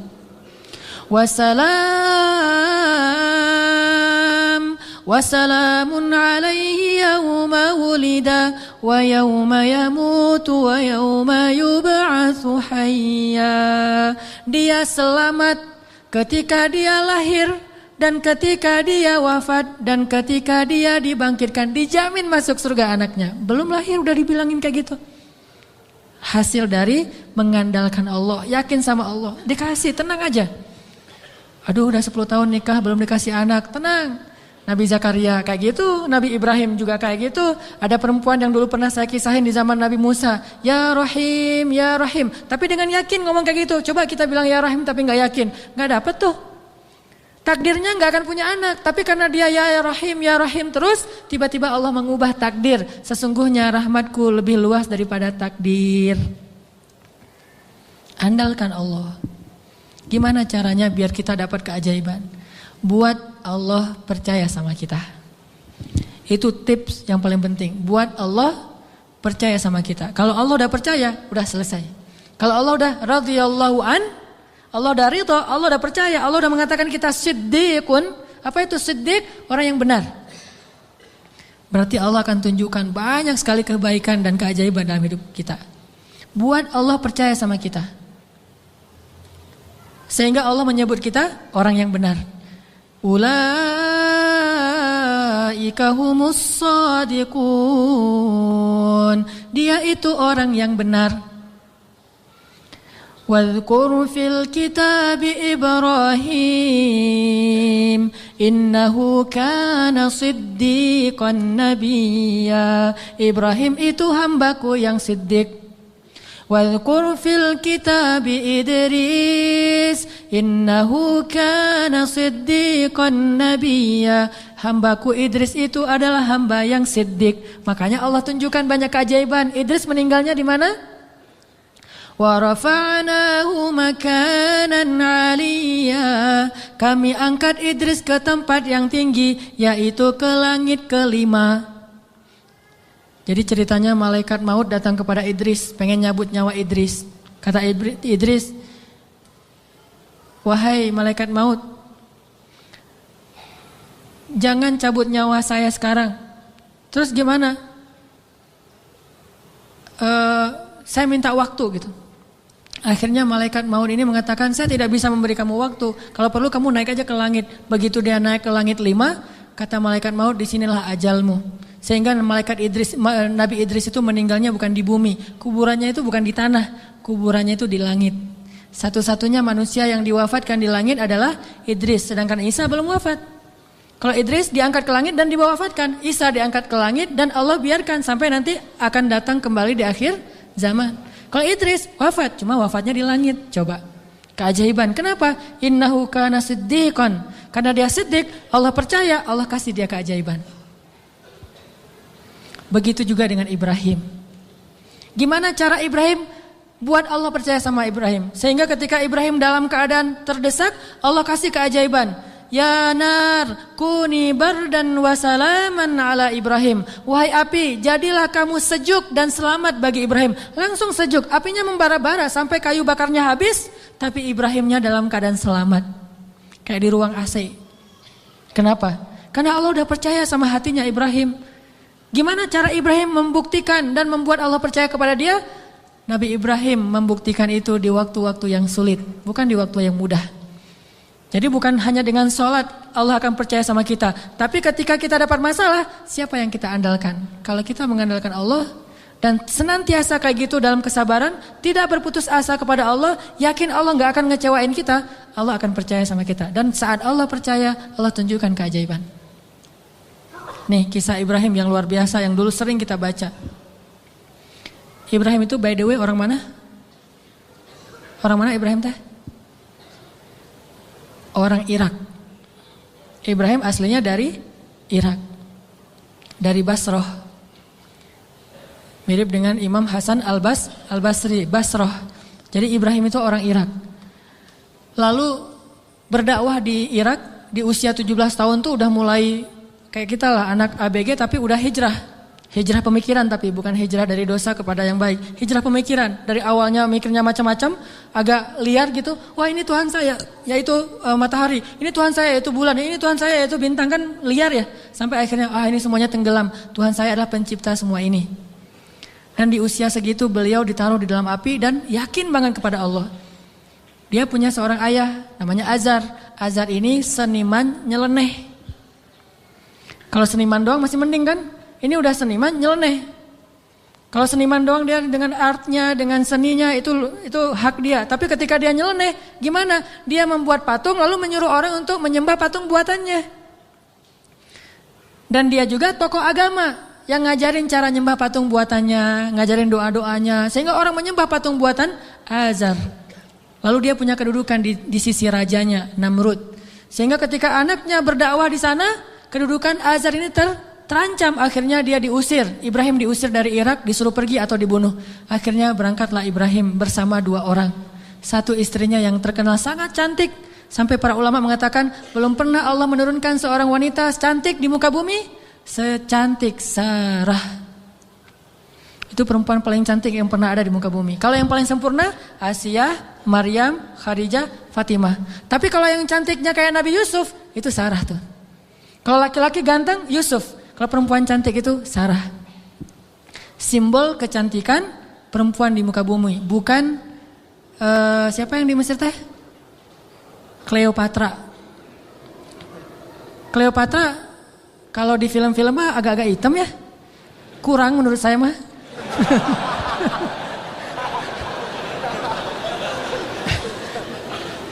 Kalau Sarah itu benar-benar cantik tuh. Simbol kecantikan wanita di muka bumi. Nanti kalau punya anak jangan lupa kasih nama Sarah. Sarah. Nah, ditemani oleh Sarah, istri tercantik. Dan seorang murid yang kelak juga jadi nabi, namanya Lut alaihissalam. Lut masih muda, masih ABG, baru belajar kepada Ibrahim. Jalan nih bertiga dari Irak menuju ke Palestina. Di tengah jalan lewat Mesir, Raja Mesir jatuh cinta kepada Sarah, namanya juga cewek cantik. Untung gak ada adegan ngiris tangan kayak Yusuf ya. Ngelihat Sarah, wah gitu. Enggak, karena dia bukan nabi. Tapi cantik banget, sampai raja aja yang di Mesir banyak cewek cantik, tapi masih jatuh cinta kepada Sarah. Saking cantiknya Sarah. Begitu tahu Sarah adalah istrinya Ibrahim, akhirnya raja jadi segan, gak berani. Soalnya Ibrahim terkenal dengan kebijaksanaannya, kearifannya, ilmu yang luas. Sehingga lama-lama malah rajanya merasa takjub kepada Ibrahim. Karena tahu ilmu Ibrahim yang sangat banyak, ini menurut sebagian riwayat. Ini riwayat yang terakhir saya baca, ternyata yang paling kuat. Akhirnya raja ini menitipkan salah satu putrinya kepada Ibrahim yang kita kenal dengan nama Hajar. Ternyata Hajar itu menurut sebagian ulama, ini penelitian terakhir, bukan budak Mesir. Hajar itu putri raja. Raja ini punya puluhan anak dari banyak istri karena mereka tidak ada syariat, tidak ada 1, 2, 3, masna wa thulatha wa ruba. Adanya asyarah, isyrun, salasun, 10, 20, 30. Istrinya banyak gitu. Sehingga anaknya ratusan. Salah satu di antara anaknya yang perempuan, putrinya namanya Hajar. Dan Hajar ini putri kesayangan Raja Mesir. Dititipin kepada Ibrahim untuk jadi apa? Nyantri di rumah Ibrahim, belajar kebijaksanaan dari Ibrahim. Dititipin nih. Hajar juga cantik, tapi tetap Sarah paling cantik. Berangkat ke Palestina, berempat. Ibrahim, Hajar, Sarah, Hajar dan Lut. Sampai di Palestina sekian tahun, Ibrahim gak dikaruniai anak dari Sarah. Akhirnya Sarah karena merasa tidak tega kepada suaminya dan suaminya sangat menginginkan anak laki-laki untuk meneruskan dakwahnya, Sarah nawarin kepada Ibrahim, Kang Ibra, Kang Ibrahimovic kalau orang ini ya, kalau bola teh, Kang Ibra. Apa Neng? Ini Akang serius mau punya anak? Ya serius satu Neng. Siapa juga yang gak mau punya anak? Ini mah kalau disundakan. Gimana kalau Akang nikah lagi? Tuh Neng jangan canda tuh Neng. Gitu. Malu-malu gitu ya. Ini senang dicerita yang gini-gini nih. Padahal saya bukan mau ngomongin ini ya tentang la haula wala quwata illa billah, cuman agak-agak banyak gimmicknya. Jangan bercanda, udah nggak usah ngomong yang gitu-gitu, nggak lucu. Ini emang nggak lucu kan, serius. Sambil menitikkan air mata, enggak. Terus maksudnya gimana? Gimana kalau dengan Hajar? Hajar udah belajar lama dengan Ibrahim dan udah ketahuan oleh Sarah Hajar ini perempuan yang soleha, yang baik, yang bijaksana, cocok insya Allah untuk Ibrahim dan dia lebih muda jauh. Akhirnya Nabi Ibrahim meminta petunjuk dari Allah. Kalau di kita mah sholat galau teh istikharah, sholat galau dulu. Kalau dulu Nabi Ibrahim minta petunjuk Allah, akhirnya Allah menyetujui. Ya udah Sarah, udah dapat petunjuk dari Allah. Gimana jawaban Allah? Ya aku sih terserah kamu. Atau aku sih yes, nggak tahu kalau kamu gitu ya. Ya udah kalau Mas Anang yes, saya juga yes gitu. Akhirnya yes, nikah nih sama Hajar. Udah nikah sama Hajar, langsung Hajar mengandung anak Ismail. Maka kami berikan kepada dia Ismail, anak yang ghulaman halima, anak ghulamun halim, anak yang sangat lemah lembut dan cerdas dan perasaannya peka gitu. Itulah Ismail. Sangat sabar. Punya Ismail kecil, namanya calon nabi kan ganteng. Nih by the way lagi ya, gak ada nabi yang jelek. Semua nabi itu keren. Maka insya Allah dai-dai juga para pewaris nabi harus keren. Ini maksudnya apa sih? Nabi itu semuanya keren gitu ya. Jadi jangan pernah ngebayangin ada nabi yang biasa-biasa aja, tua, jelek. Semua nabi itu keren karena dia dutanya langit. Kita duta produk aja cari artis yang paling keren kan? Apalagi Allah nyari dutanya langit. Keren. Ismail kecil tuh udah luar biasa. Aura kenabiannya tuh udah kelihatan. Sehingga akhirnya membuat Sarah, ini mungkin ada benarnya juga. Kata orang dulu, kalau pengen punya anak, maka suaminya suruh nikah lagi, punya anak, nanti kepancing yang pertama akan punya anak. Ternyata Sarah akhirnya hamil juga kan. Nah Ismail kecil, Ibrahim senang banget punya anak laki-laki, digendong-gendong kayak Nabi Muhammad aja, naik ke atas punggungnya, dibawa kemana-mana, dibangga-banggakan kepada orang. Ini anak saya laki-laki, Ismail anaknya Hajar segala macam. Dan banyak tetangga memuji-muji Hajar. Nah ini nih, masalahnya bukan di suami istri tapi di tetangga. yang bikin istrinya cemburu. Sarah mah pasti awalnya niatnya baik, gak akan cemburu. Tapi gara-gara tetangga, Hajar hebat ya, udah punya anak ganteng, mirip banget dengan Hajar gitu-gitu. Akhirnya Sarah kan jadi panas juga lama-lama tuh. Nah wajar, akhirnya Sarah mengusulkan, janganlah tinggal dengan serumah dengan saya udah gak tahan. Hening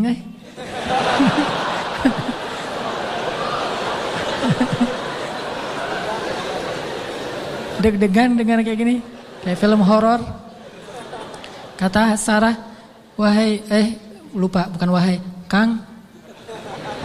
Kang Ibra, Neng teh udah gak tahan serumah sama Hajar. Kenapa tuh Neng?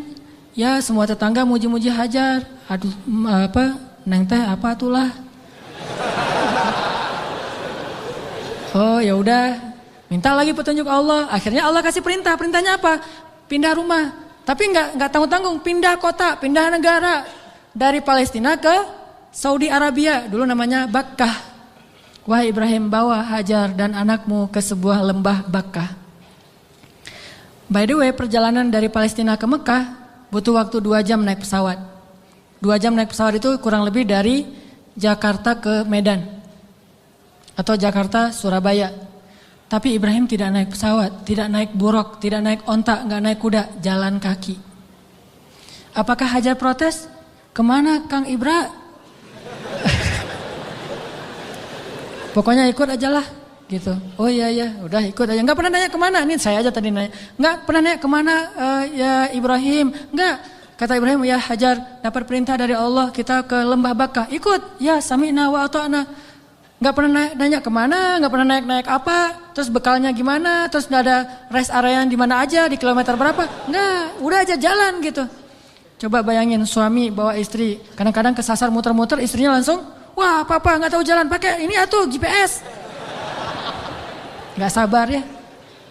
Atau suami ngajak jalan kemana gitu, udah mama turun di mall ini aja, nanti dijemput lagi gitu kan, minta dijemput di mall. Kalau Hajar, enggak. Mau naik apa, kemana, sami'na wa ata'na kepada suami. Ini supaya Allah percaya sama Ibrahim dan Hajar. Jalan, kira-kira dari dari Jakarta ke Surabaya jalan kaki berapa lama? Atau naik skateboard aja deh. Jalan kaki berapa lama? Tebak aja deh, 1 bulan ya. Perjalanan 1 bulan.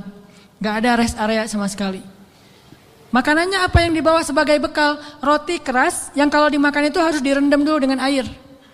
Saking kerasnya roti supaya awet gitu. Jadi kalau udah sampai di oasis kecil, Nabi Ibrahim turun duduk bersama istrinya, bersama bayinya, rendam roti dulu sambil ngobrol-ngobrol. Wah padang pasir, ya iyalah apalagi gitu. Direndam nih roti sampai akhirnya rotinya udah agak lembut, makan. Hajar ngasih ke anaknya.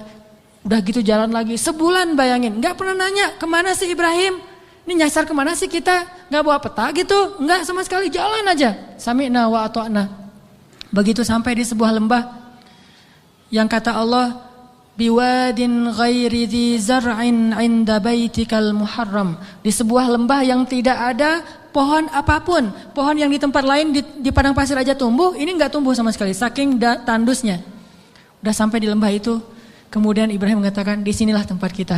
Ini rumah kedua kita.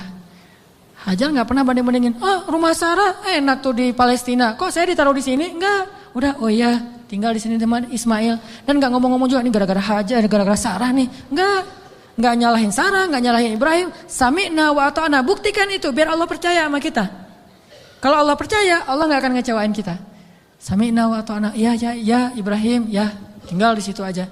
Baru 3 hari tinggal di situ, akhirnya Ibrahim mengatakan di satu pagi, ya Hajar, aku harus kembali ke Palestina. Baru di situ Hajar tanya, setelah sebulan gak nanya apapun, taat aja. Baru ketika mau ditinggal di lembah yang gak ada air sama sekali, cuma ada air di dalam tempat dari kulit yang mereka punya dan itu hanya bertahan 1 hari lagi. Tiba-tiba Ibrahim bilang mau pergi ke Palestina lagi, baru di situ Hajar bertanya dengan lembut sekali. Ya Ibrahim, kenapa kamu meninggalkan kami di sini? Nanyanya gitu. Mendengar pertanyaan ini Ibrahim gak tega dan langsung pergi. Gak menjawab, gak ngeliat, pergi aja. Melihat suaminya pergi, anaknya lagi digendong. Ibrahim Hajar nggak pernah mengatakan kamu tega sama saya. Kalau kamu tega sama saya minimal jangan tega dong sama bayi saya. Sinetron banget ya. Ini sama bayi saya nih, bayi kita Ibrahim. Ini hasil cinta kita berdua gitu kan. Enggak sama sekali, enggak baper lah. Iman tuh mengalahkan baper. Ya Ibrahim, kenapa engkau tinggalkan kami di sini? Cuma sesingkat itu pertanyaannya, lembut lagi tuh. Dan enggak marah-marah. Pokoknya kalau kamu pergi, jangan balik lagi. Enggak gitu. Ibrahim enggak tega, akhirnya Ibrahim jalan aja. Begitu agak jauh Ibrahim jalan, baru Sarah nanya dengan pertanyaan yang benar. Allahu amaraka bihadza? Apakah Allah yang menyuruhmu begini? Allah, jadi kalau A-nya panjang itu artinya apakah Allah? Kalau Allahnya pendek berarti Allah aja. Jadi kalau kita azan jangan Allahu Akbar, Allahu Akbar. Apakah Allah Maha Besar? Itu salah ya. Makanya A-nya jangan kepanjangan, kecuali bertanya. Allah, A itu apakah? Makanya Hajar bilang Allahu amaraka bihadza? Apakah Allah yang menyuruhmu begini ya Ibrahim? Baru Ibrahim berhenti dan mengatakan ya. Ini setelahnya kalimatnya powerful banget. Apa kata Hajar? Idzan la yudayyi'anallah. Kalau gitu pergilah wahai suamiku. Allah enggak akan mengecewakan kami. Coba. Baru Allah percaya sama Hajar. Kalau gitu pergilah suamiku. Allah enggak akan mengecewakan kami. Jadi kita, Mah, Papa pergi dulu ya. Papa baru datang pergi lagi. Gak usah dijawab. Langsung aja nyalain kendaraan. Nanti istri akan nanya, "Pak, Allah yang nyuruh Papa pergi." Gitu. Baru dijawab. Kalau dia nggak nanya gitu, berarti pertanyaannya salah. Jadi jangan dijawab. Udah jangan nyalain kendaraan deh. Pakai helm. Gereng. Ujung-ujungnya baru nanti dia SMS. "Pak, kemana Pak? Allah yang nyuruh Papa pergi ya." Baru kita bilang, "Bener Mah, Allah yang nyuruh." Yaitu untuk ta'lim. Kan Allah yang nyuruh kan? Ta'lim. Oh kalau gitu pergilah Pak. Selama-lamanya.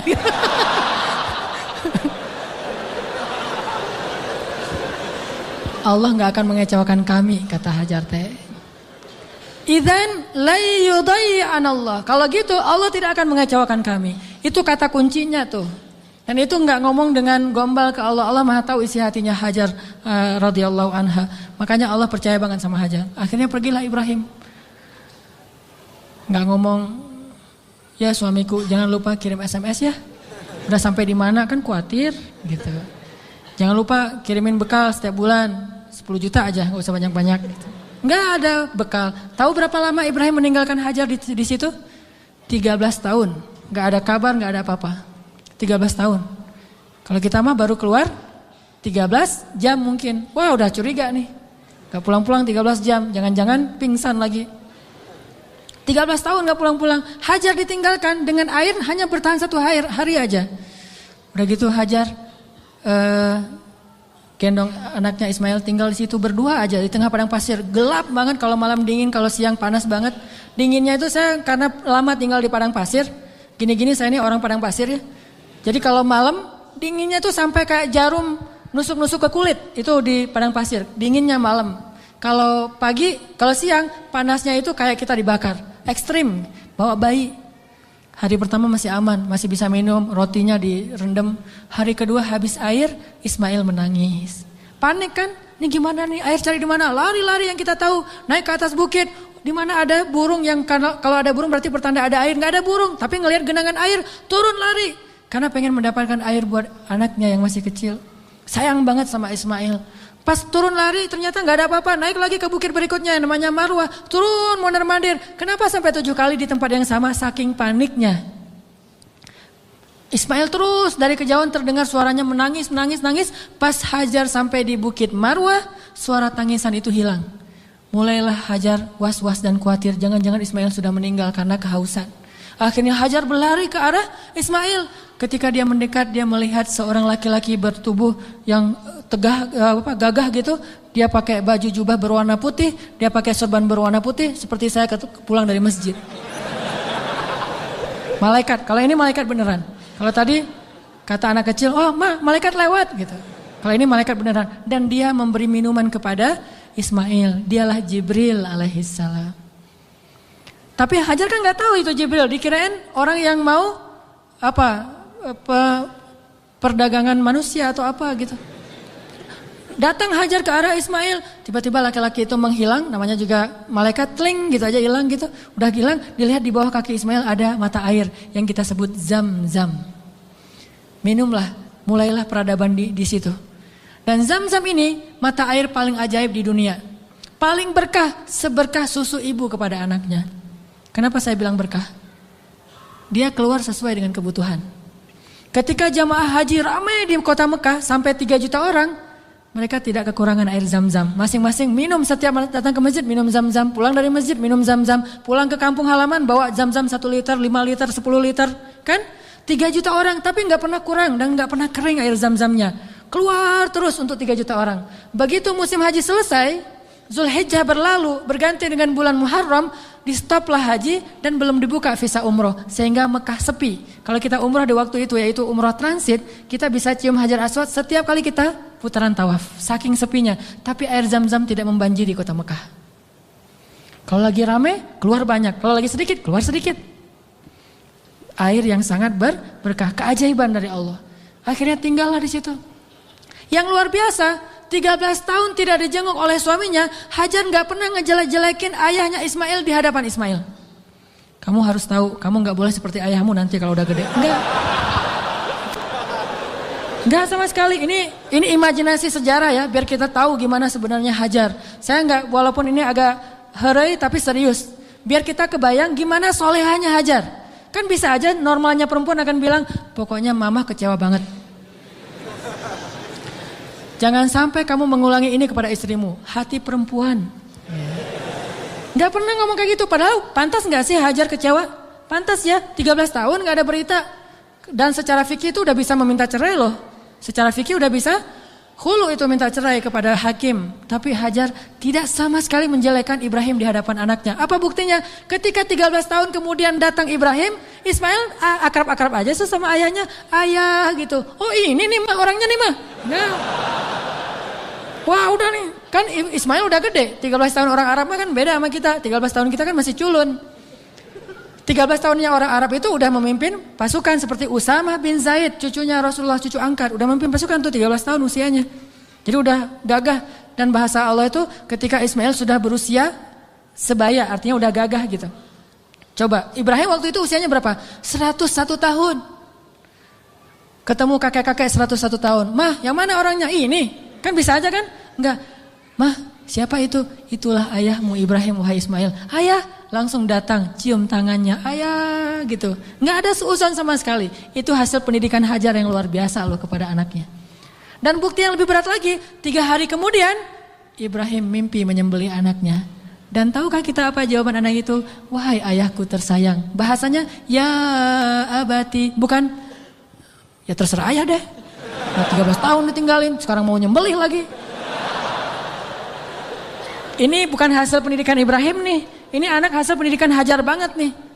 Bukan Ibrahim yang mendidik dia, tetapi Hajar. Ibrahim mendoakan dia. Pelajarannya apa? Pendidikan anak yang paling berpengaruh itu dari ibu. Tapi doa adalah dari ayah. Rabbi habli minas solihin. Ibrahim yang mendoakan dia dari langit. Hajar yang mendidiknya di bumi. 13 tahun akhirnya kata dia, ya abati, wahai ayahku tersayang. If'al ma tu'mar, lakukan apa yang diperintahkan kepada ayah. Satajiduni insyaallah minas sabirin. Akan engkau dapati aku termasuk orang yang bersabar. Jadi gak mau nyusahin ayahnya dalam menjalankan perintah Allah. Dia tahu ayah yang nabi. Jadi jangan sampai ayah saya susah gara-gara saya yang gak rela. Saya rela banget wahai ayah. Yang penting ayah taat sama Allah. Saya akan bersabar wahai ayah. Coba kalau Ismail bilang, apa gak salah ya? Kok mimpinya aneh-aneh gitu? Pasti godaan setan deh. Gitu kan? Atau yang lebih ekstrim lagi, ayah tega, udah ninggalin mama sekarang mau nyembelih saya. Wah, ini bener nih ayah nih. Pasti nih bukan nabi dan segala macam. Enggak marah-marah sama ayahnya. Udah aja sami'na wa ata'na. Ismail lah gitu. Anak seorang siddiq, anak seorang ibu yang siddiqah, anak seorang ayah yang siddiq dan melahirkan anak juga yang siddiq. Dan itu bukan basa-basi ya, benar-benar dibawa ke sebuah jabal kurban namanya bukit di daerah Arafah. Di sana Ibrahim udah mengasah parang, golok. Ketika ngelihat golok, Ismail nggak bilang, ternyata serius ya? Kirain tadi main-main gitu. Enggak, serius. Ismail tahu, udah ditidurkan Ismail. Sebelum ditidurkan Ismail curhat dulu sama ayahnya. Ya ayah, ya abati. Abati itu panggilan lembut. Kalau yang biasa ya abi. Jadi kalau kita bilang abi itu biasa. Kalau mau lebih lembut, abati itu lembut banget. Wahai ayahku tersayang. Ya abati. Supaya ayah tidak berat hati dalam melakukan perintah ini, tolong tutuplah wajah saya biar ayah nggak ngelihat wajah saya. Takut kasihan. Oh ya, ditutup. Wahai ayah, tutup tubuh ayah dengan kain supaya darah saya tidak mengenai baju ayah dan dilihat oleh ibu, nanti ibu jadi sedih. Ditutup. Wahai ayah, sampaikan salam saya ke ibu. Saya sayang sekali kepada ibu. Coba gimana hati seorang ayah? Terakhir, ayah tajamkan pisau itu supaya memudahkan saya. Berarti yakin banget kan? Gak ada sama sekali kepikiran oleh Ismail, tenanglah ntar diganti dengan domba. Gak kepikiran. Itu mah kita yang udah yakin karena udah baca buku. Dan salah lagi baca bukunya.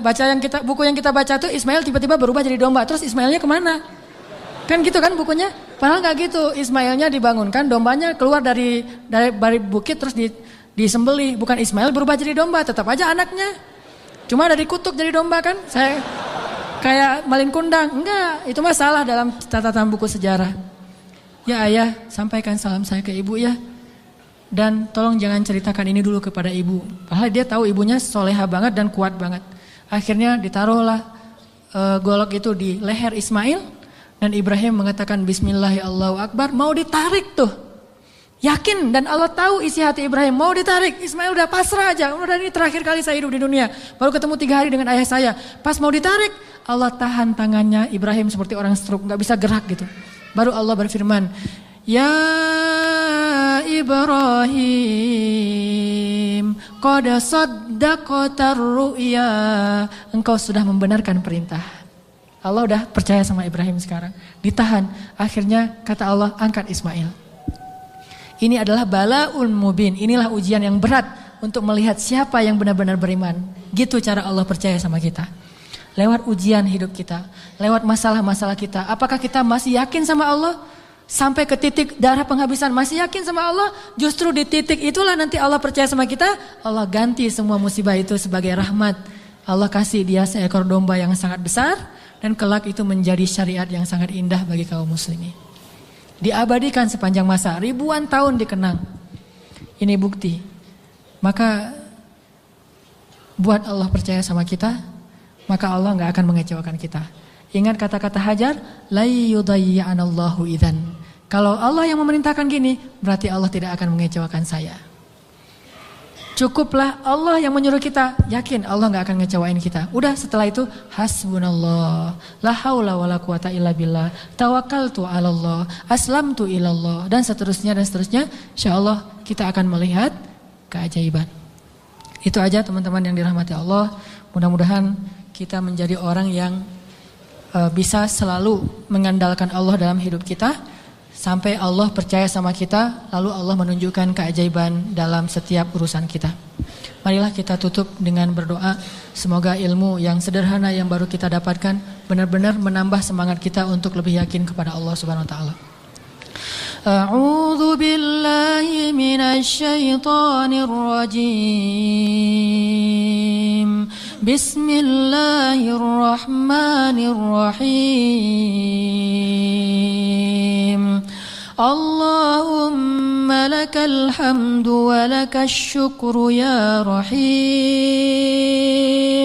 Lakal hamdu wa lakal syukru ya karim. Lakal hamdu wa lakal syukru ya arhamar rahimin. Allahumma ilaika aslamna wa bika amanna wa alaika tawakkalna wa bika khasamna wa ilaika anabna ya rabbal alamin. Ya Rabbal Alamin. Ya Rabbal Alamin.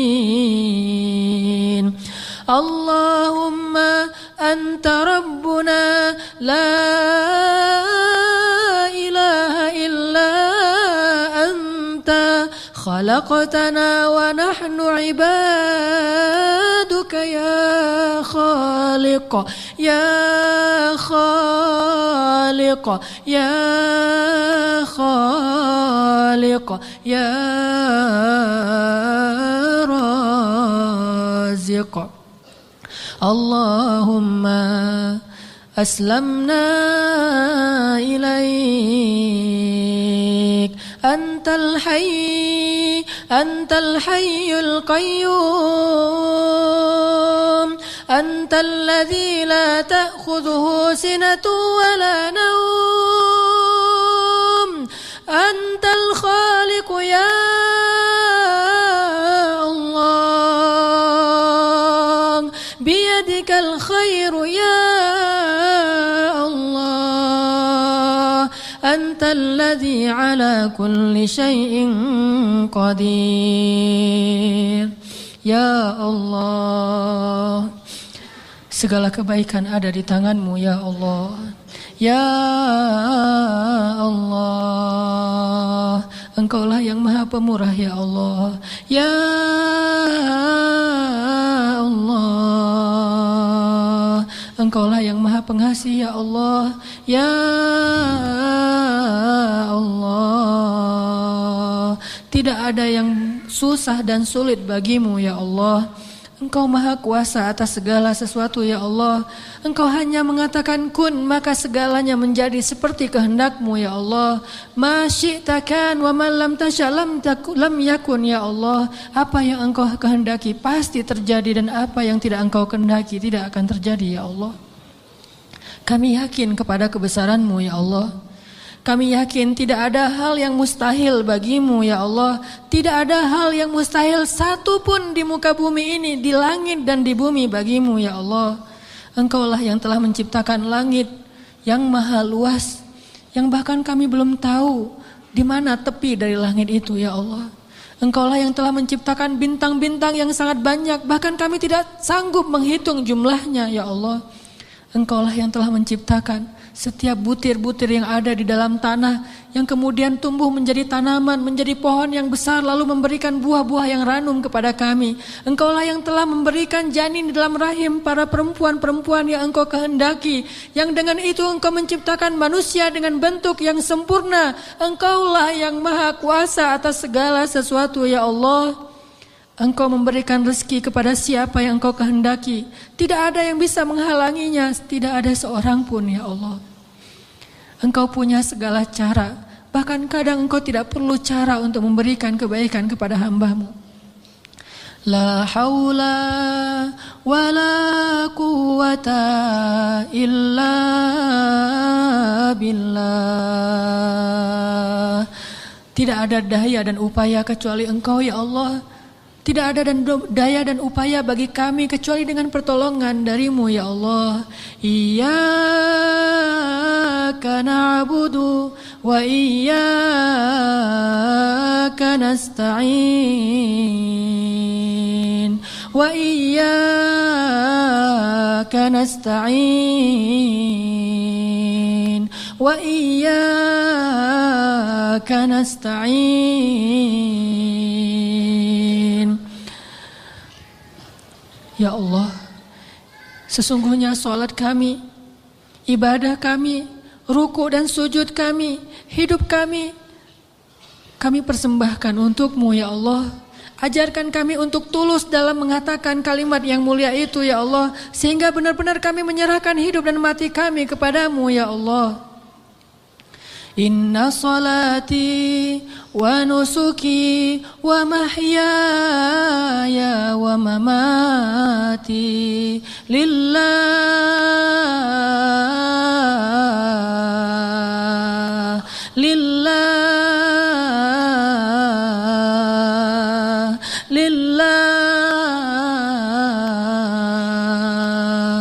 wa mahyaya wa mamati lillahi rabbil alamin.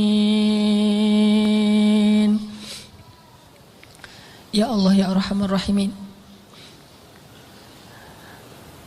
kuatkanlah hati kami dalam keimanan ya Allah.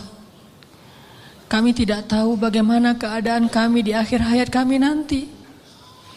Bisa jadi saat ini kami menjadi orang-orang yang dekat kepadamu. Tiba-tiba di akhir hayat kami menjauh darimu. Dan tidak ada yang bisa menyelamatkan kami hari itu kecuali Engkau ya Allah.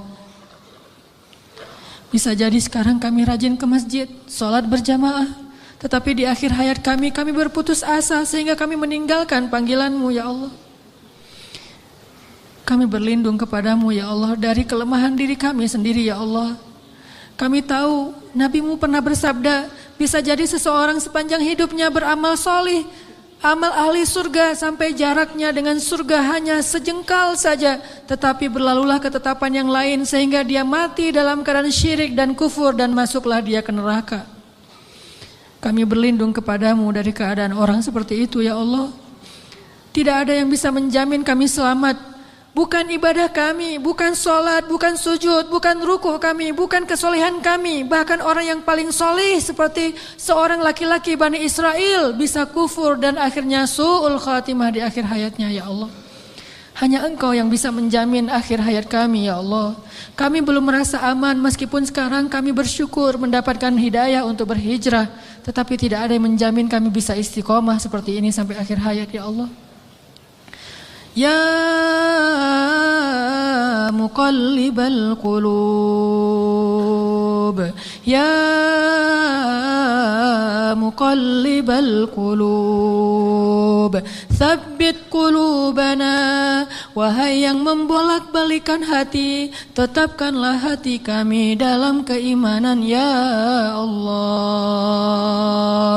Tetapkanlah hati kami dalam keimanan ya Allah sampai akhir hayat kami, agar kami bisa menutup usia kami dengan kalimat la ilaha illallah, dan hanya itulah jaminan bagi kami untuk selamat di akhirat ya Allah.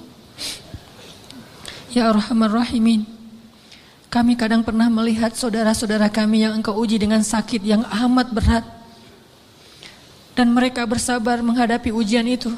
Mereka miskin, lalu Engkau uji dengan sakit yang bahkan banyak para dokter mengatakan mungkin tidak akan sembuh lagi.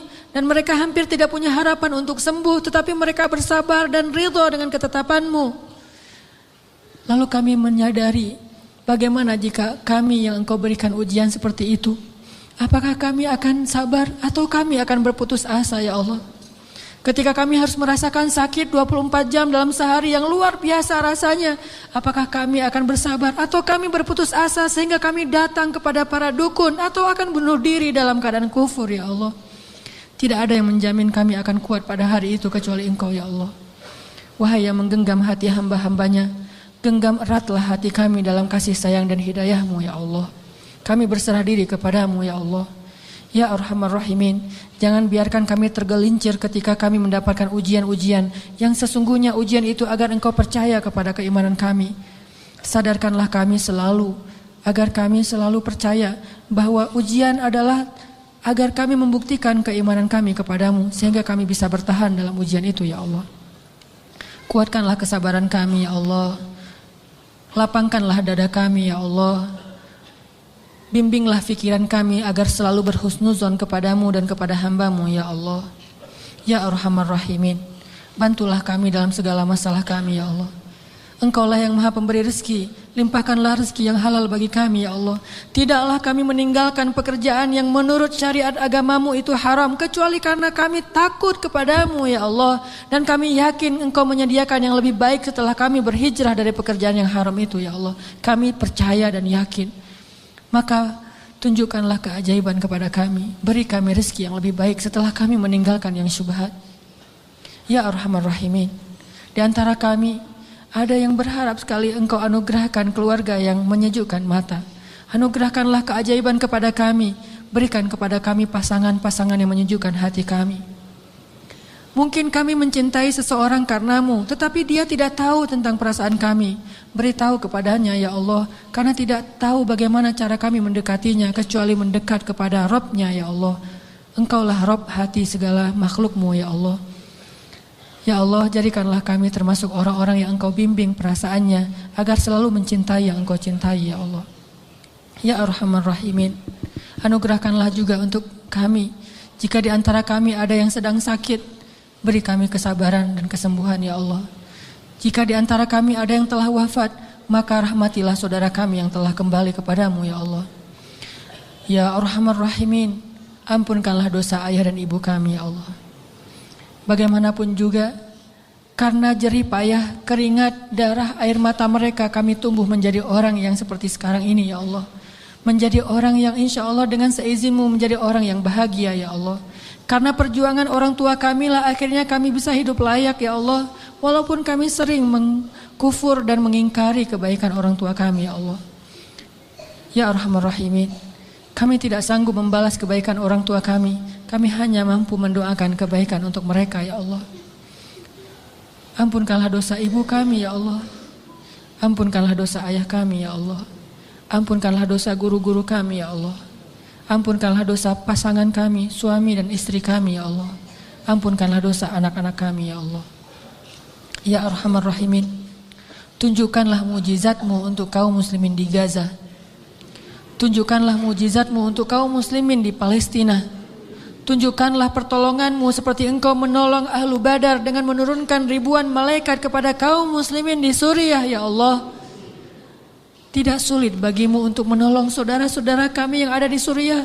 Senjata-senjata orang kafir tidak ada apa-apanya dibandingkan kebesaran-Mu ya Allah. Kami percaya kepada kemahaagungan dan kekuatan-Mu yang tidak ada bandingannya ya Allah. Engkau dengan mudah menghancurkan pasukan Ahzab. Engkau dengan mudah membobol benteng-benteng Konstantinopel. Engkau dengan mudah menghancurkan orang-orang kafir di padang Badar. Engkau dengan mudah menghancurkan benteng-benteng Yahudi di Khaybar. Mudah bagimu ya Allah. Sangat mudah bagimu untuk menghancurkan orang-orang yang memusuhi kaum muslimin. Tapi kami sadar, jika Engkau memberikan ujian kepada kaum muslimin hari ini, sesungguhnya Engkau menginginkan agar kami menunjukkan persaudaraan di antara kami. Agar kaum muslimin yang ada di Indonesia berempati dan mereka mau membantu saudaranya di Palestina, Suriah, Irak, Yaman dan seluruh dunia ya Allah. Engkau ingin menghubungkan hati-hati kaum muslimin dengan ujian ini. Kami tahu ya Allah. Tetapi kami tetap berharap bantuan dan kasih sayang-Mu ya Allah. Sadarkanlah kaum muslimin. Mungkin tidak banyak berita yang menyiarkan tentang keadaan saudara kami di Suriah. Tetapi hati kami tidak tertutup untuk mereka ya Allah. Ajarkanlah kaum muslimin untuk menyayangi saudaranya seperti satu jasad ya Allah. Berikanlah kemampuan kami untuk bisa membantu kaum muslimin di seluruh dunia. Dan bantulah kaum muslimin di seluruh dunia dengan kesabaran, dengan ketabahan, dengan kekuatan dari-Mu ya Allah. Kami yakin mungkin Engkau lebih mencintai orang-orang di Palestina daripada kami, sehingga Engkau mengambil nyawa mereka dalam keadaan syahid. Maka sayangilah kami seperti mereka, sehingga Engkau kelak memberikan kami pahala syahid karena kami menolong mereka ya Allah. Rabbana zalamna anfusana wa illam taghfir lana wa tarhamna lanakunanna minal khasirin.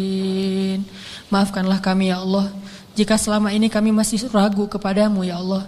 Kami masih bimbang dan ragu kepada kebesaran-Mu ya Allah. Mulai sekarang kami akan belajar yakin kepadamu, belajar selalu mengandalkan-Mu dalam segala urusan kami. Kami tidak akan bergantung kepada makhluk, kami bergantung kepadamu. Kalaupun kami menggunakan makhluk, kami bekerja sama dengan manusia, itu karena perintah-Mu, bukan karena kami ragu kepadamu ya Allah. Rabbana atina fid dunya hasanah wa fil akhirati hasanah wa qina adzabannar. Ya Allah, jadikanlah kami laki-laki yang selalu percaya kepada kebesaran-Mu. Anugerahkanlah kepada kami istri seperti Hajar. Anugerahkanlah kepada kami anak laki-laki seperti Ismail. Dan anugerahkanlah kepada kami suami seperti Ibrahim. Anugerahkanlah kepada kami orang-orang yang selalu percaya kepadamu. Dan jadikanlah kami termasuk di antara orang-orang yang beriman. Ya Rabbana, beri kami hasanah di dunia, hasanah di akhirat, dan jauhkanlah kami dari api neraka. Alhamdulillahirrabbilalamin. Teman-teman yang dirahmati Allah, setelah kajian ini, oleh-oleh yang kita bisa bawa pulang, selalulah mengandalkan Allah dan bersabarlah dengan ujian. Buat Allah percaya kepada kita, kemudian tunggulah keajaiban terjadi dalam kehidupan kita.